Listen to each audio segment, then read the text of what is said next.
అని ఆ ప్రసాదం పుచ్చుకున్నాడు. ఇక్కడే ఒక గమ్మత్తు ఉంటుంది. అంత బ్రహ్మజ్ఞాని కదా, కుచేలుడికి అటుకులు ఎందుకు ఇచ్చాడు పరమాత్మ?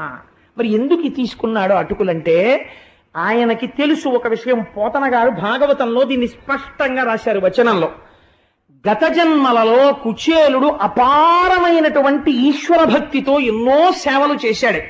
ఎన్ని సేవలు చేసినా ఎన్నడూ కూడా తన మనస్సులో ఈ కోరిక నాకు తీరితే బావుణ్ణు అన్న కోరిక మాత్రం లేదు. ఈశ్వరుడి సేవ చెయ్యడమే తన జీవితానికి ధన్యమని చేశాడంతే. దానివల్ల బ్రహ్మజ్ఞాని అయ్యాడు తప్ప ఆయనకి మనస్సులో మాత్రం కోరిక లేదు. నేను సేవింపగ నాపదల్బడమని నిత్యోత్సవం బబ్బని జనమాతృండనని సంసార మోహంబు పైకొనని జ్ఞానము కల్గని గ్రహగతులు కుందింపని మేలు వచ్చిన రాని అవి నాకు భూషణములే శ్రీకాళహస్తీశ్వర అంటాడు దుర్జటి.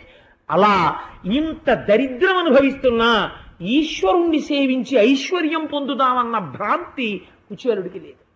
కానీ ఆయనతో పాటు సహధర్మచారిణి అయినటువంటి ఆయన భార్య అడిగింది ఐశ్వర్యం కావాలని. మహాభక్తుల యొక్క కోరిక తీర్చకుండా ఉండలేడు. ఇంత ప్రేమగా ప్రవర్తించిన కుచేలుడు మాత్రం నాకు ఇది కావాలి అని అడగలేదు.